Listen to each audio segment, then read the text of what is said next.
Guys, this is Mel, and I'm back to talk about Legacies, episode 411, titled Follow the Sound of My Voice, which premiered Thursday, March 3rd, 2022 on the CW. Huge spoiler alert, if you haven't seen the episode already, please go do so first, and then come back and see what I have to say about the episode. My other video reminders are up on screen, so take a moment to remind yourselves of those. I am recording the same night. It's roughly 2 hours since the episode has ended, but it is midnight for me, so the West Coast is now just starting the episode itself, though, so figured why not now. I was also got caught up in reading this fan fiction as well, so might as well give myself a break and talk about this. So let's get right into it. So what happened in this episode? So for the episode quote, or the title, Follow the Sound of My Voice, from what I can remember, I kind of forgot to take note of it before watching it, but when I was making these notes, the only thing I could think of, and I'll double check and the correct answer will be up on screen, but I believe it's that hypnotist vampire at the carnival who says it to Hope when he's trying to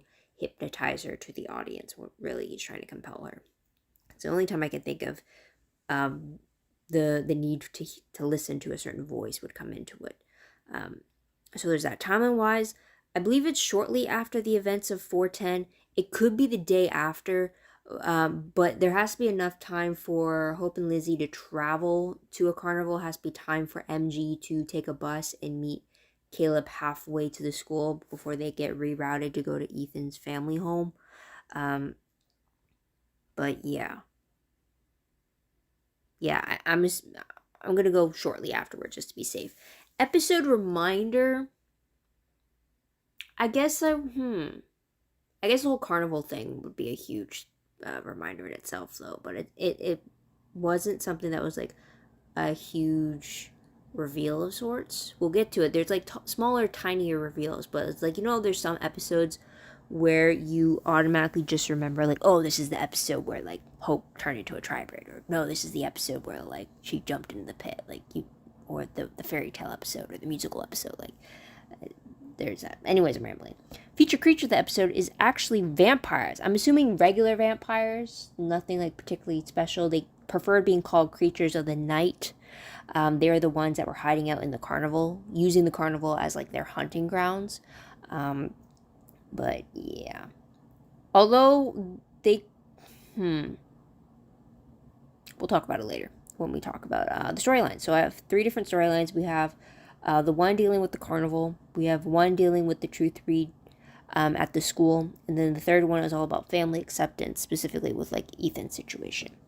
So with the first storyline dealing with the carnival, so we see Hope taking Lizzie to this carnival in hopes of using the surrounding to help test out Lizzie's new powers, or her ability to control them. So it isn't the fact of like maybe her using them, but also her using them within passable limits. So we see compulsion tests. We see being able to hone in on a certain sound, or we see using your strength, but not so when the like that whole carnival game of like hitting the bell and trying to ring it. So Hope's test for Lizzie was to use enough strength to get as close to the bell without hitting it. Of course, Hope does it, but Lizzie knocks the bell right off, so she doesn't really have a true hold on just how strong she is now. But anyways, while doing all these tests, Lizzie comes across Luna, who happened to lose her sister during this haunted tunnel, and because one of the vampires in that carnival was pretty much taking its victims. So Lizzie, with her humanity, wants to help Luna find her sister, but also Hope calls her out because that's a bit of like her trying to deal with the fact that Josie left, or the fact that they're separated. So there's that. Lizzie gets captured. Hope gets confronted. Hope kills a few vampires. And then she rescues Lizzie. And then together they take on the rest of the carnival vampires. And by the end of it, they realize that they just they'll figure out their own working relationship and how things are done for them. And then Lizzie admits that maybe she doesn't want the sire bond completely gone between them, because she's not quite ready to deal with immortality on her own, or to feel alone, which makes sense. Second storyline deals with this at the school. They are told that they are getting a new headmistress, Eve Bloom, which we find out is actually Aurora, and she's the reason why the students are under the effects of a truth weed because she wants to question the students about the red oak tree. And then through this, she finds Cleo. She knows that Cleo's a muse, and she forces Cleo to give her inspiration. In doing so, this causes some backlash on Cleo because now either her connection to magic is severed or it's severely damaged in a way that whenever Cleo tries to use magic, it hurts her to do so. We don't know if that's a temporary thing, if it's a psyche kind of a thing, or if it's permanent. Yeah, we don't know just yet. But then whatever vision that Aurora got from that forced inspiration, it led her to Ben. And she pretty much tries to threaten him physical harm, but like he's been living that fate every day for 5,000 years now. So instead, she threatens the lives of the students to get Ben to give her what she wants, and apparently it's information of the sorts, because later on he's found by Jed and Finch with a dagger in his body with a note from Aurora saying that she got what she needed and she quits as the new headmistress of the school. Meanwhile, while all this truth weed situation was happening, we see Jed pulling away from Ben in fear that he would say something he didn't want to Ben. Finch kind of confronts him about this, saying it's kind of a dick move to pull away from someone after you've pretty much hard-on convinced them to stay. And then Jed admits to Finch that after the whole situation and when he thought that Ben was in danger, and through all that, his confused emotions kindly became clear, and he admits that he likes Ben, like actually likes him more than a friend, kind of a thing. And then Finch offers her support and an ear to listen, because it was still all confusing for Ben.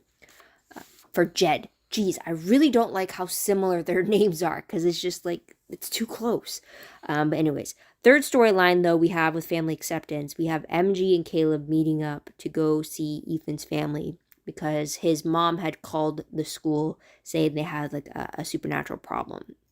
But it was actually Ethan living at home just as invisible, when the family, his sister and his mom, think like the house is haunted or something. So MG, pretending to be fake Alaric with Lizzie's illusion ring, and Caleb go and deal with Maya, the sister, and try to do a seance to secretly tell Ethan that it's safe to go to school, but Ethan doesn't want to go back. And then it leads to MG and Ethan talking and setting things straight on how like it just takes time and you have to accept what happened and work to move forward. Kind of similar to what Caleb had told MG after MG had killed Landon the first time before they found out that he was a phoenix. So together after that, Ethan ends up telling his sister about being a supernatural now, and accepting of it, though she got told quite a bit of a supernatural overload of information. But Ethan does go back to the school with MG and Caleb. I don't know if it's just something that he only told his sister because mom was off at work, or if like he also told her off screen as well too. Not sure. But yeah, at least someone in his family knows about his new situation. Although I don't know if they've told him yet that Ethan could be having his powers from the Pokwoji. Don't know. But anyways, the last scene of the episode goes back to Ben finally waking up from healing his injuries. And that is when we're told that Cleo tried with magic, but it hurt her to do so. But anyways, so Cleo finds out that Ben told Aurora everything he knew about the gods, because that's what she wanted. And Cleo thinks that they have to warn Hope about this, but Ben thinks that Hope isn't the one that Aurora is targeting. He feels like the whole world will be in danger with what Aurora plans to do with all the information he knows about the gods.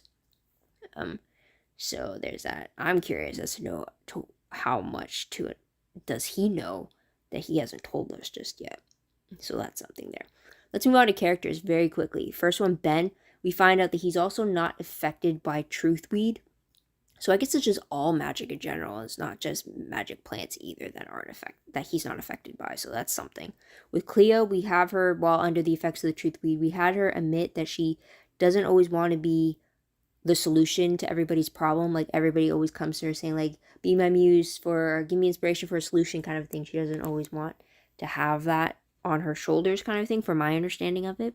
We have Finch admitting under the truth weed that she misses Josie and that she doesn't like being left out. Or maybe she shared it after the whole truth weed thing.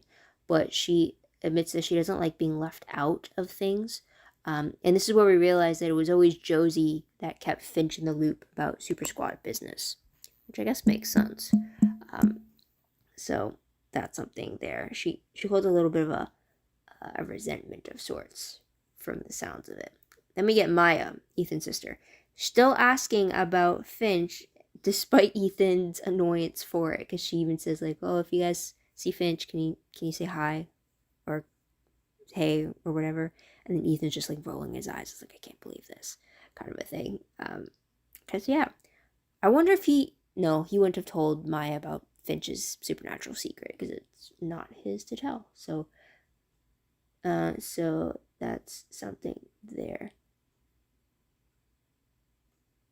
Oh, interesting. Sorry. So there's that. And then with Caleb, we still see him being hesitant about being welcomed back to the Super Squad, even though MG is really trying to get him to come back in a sense. But maybe Caleb's not ready, or he doesn't feel like he's atoned enough for it. But I guess we'll have to wait and see about that. Tidbit wise, though, very quickly, we don't have any scenes dealing with Limbo. So that's with the real Alaric, Landon, or Ted. So there's that. We find out from Cleo that the Pokwoji is now staying in the school stables.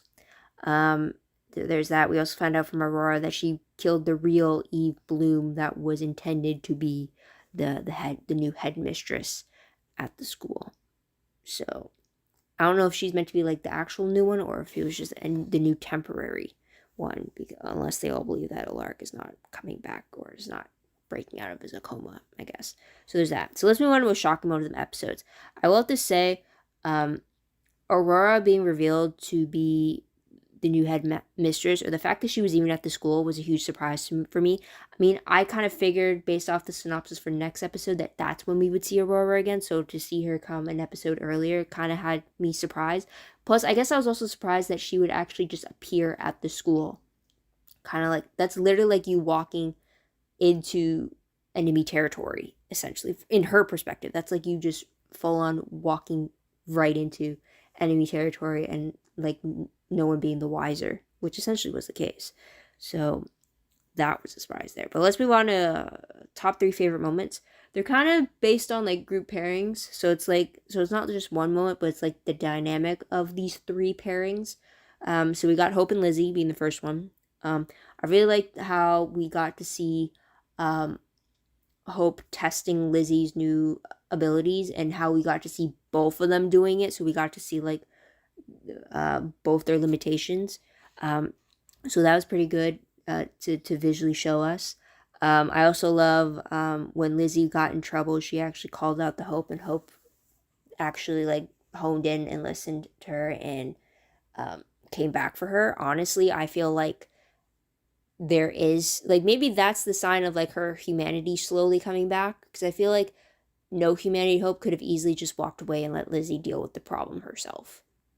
I honestly do think that. But the fact that she came back, I feel like that could be the start of things slowly seeping back for her. And then, of course, them teaming up to take on the very entitled vampires, thinking that they were better by having their head in the game against Hope and Lizzie. I really wish, though, they definitely didn't believe them both to be witches. But I wish Hope flashed her tri-bridge face at that vampire instead of just quickly using magic to kill him. Just to get that face of him realizing, oh shit, I am not the prey. I'm not the predator in this situation. I'm the prey to her predator. And like, I'm dead. But yeah, it was really great to see them both working together to definitely take out that Magnus guy. And just to, yeah. So that was great to see them working together in that sense. And then also at the very end, when Lizzie was really opening up about Josie and missing Josie, and how she didn't also want to completely sever the sire bond between them. and then Hope suggesting that they'll just find a new normal for them to work with, and yeah, just working from there. So that was pretty good.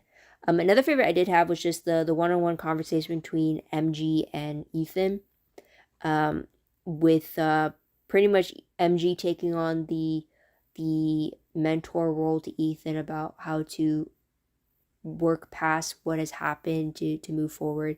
And now he was pretty much giving advice to Ethan that he had gotten from Caleb when MG was in Ethan's position before, back in season 1. So I really like that parallel. And I also like the fact that Ethan got to learn more about MG's history that we, as the audience, learned in season 1. So I really like those callback moments as well too. And then side note of MG and Caleb having a little bit of a moment themselves, refreshing, of like, well, I just gave Ethan what you gave to me, Caleb, kind of a thing. So I really appreciate that as well. Another favorite I did have was actually between Jed and Finch. Just her calling him out, and then him also just fully explaining it to her, and then about like he couldn't understand what was going on, why the truth reader was really throwing him off, and then explaining how like after everything went down, he realized that it was these new emotions that he was dealing with, and then him telling Finch and her having shown his support right after she realized the extent of what he was telling him or telling her. So it was just like really great to have that being reciprocated. I really hope next episode Jed apologizes to Ben and just actually flat out is truthful and says like, well, sorry I behaved like this, but it was just because like I like you, or I didn't realize that I liked you. Now that I do, what do we do, kind of a thing. So yeah, I appreciate that.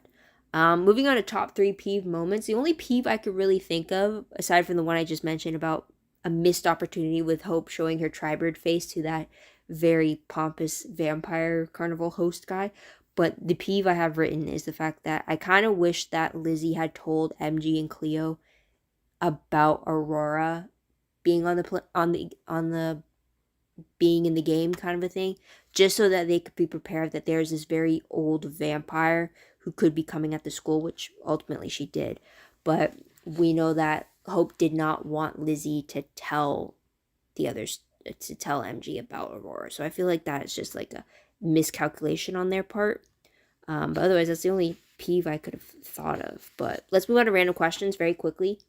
My first one is, when Lizzie failed to compel the woman at the ticket booth at the very beginning, do you think Lizzie's failure was because that ticket booth girl was a vampire and not because Lizzie was a new vampire? Because in this episode they did a really good job of showing that Hope can compel other vampires because she's the tribrid.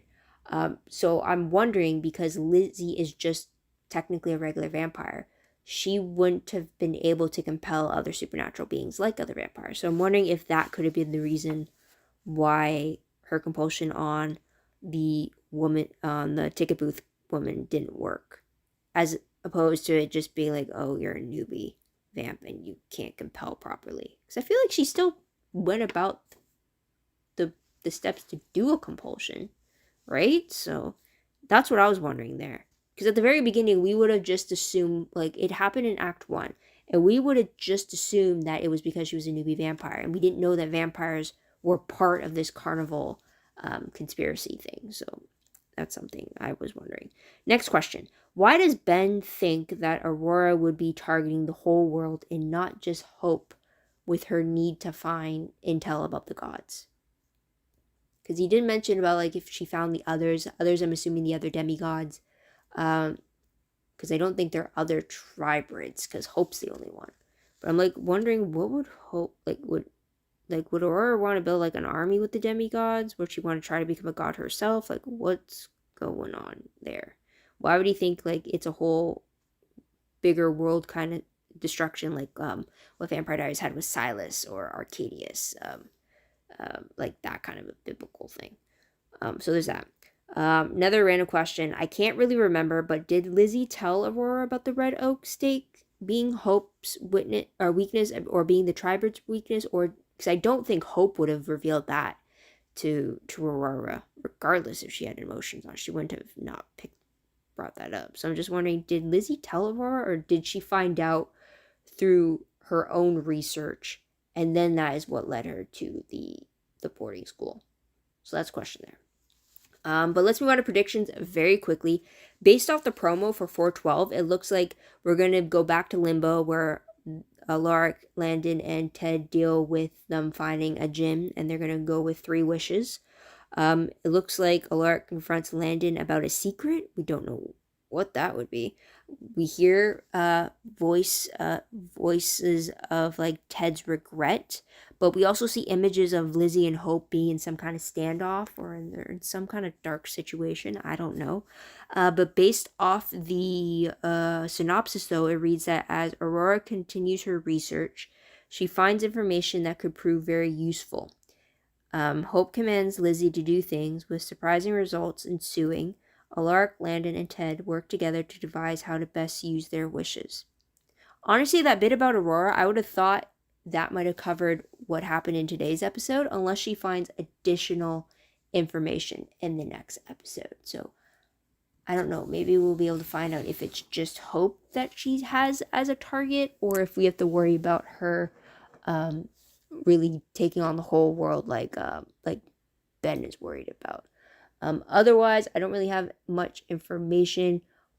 I really don't have much information. Apparently, after episode 12, we go into a 2-week break before we come back with episode 13. And then again, I only have listings for up to episode 17. So I'm thinking this season is going to go to 20 episodes. But again, there has been no word about a renewal for a season 5 for this show, or there hasn't been a word for any CW show being renewed just yet. So we may have to wait and see until the May upfronts. So we'll have to keep our eyes and ears open for that. But otherwise, guys, that's pretty much it. What did you guys think of the episode? What did you guys like about it? What do you think will happen next? Let me know in the comments down below. Love to hear your own thoughts, theories, and opinions about all that stuff. Also, don't forget to like this video, subscribe to my channel, and check out my other videos if you haven't done so already. If you want, check out my Tumblr page or my WordPress page. Both links are down below. They're both connected to each other. I do have to work on my WordPress linking because things got switched up over on Tumblr. But Tumblr is where I reblog promos, web clips, quotes, GIFs, all that good stuff. I am behind once again. But yeah, just if you want to check up on that, that's there to check and all that. Anyways, that's pretty much it. I'll leave it at that, but thank you guys so much for tuning in. Thank you so much for your patience. I hope you come back next week to see what I have to say about the next episode. But until then, guys, this is Mel. Wish you all a great day, great week, wherever you are. Bye for now.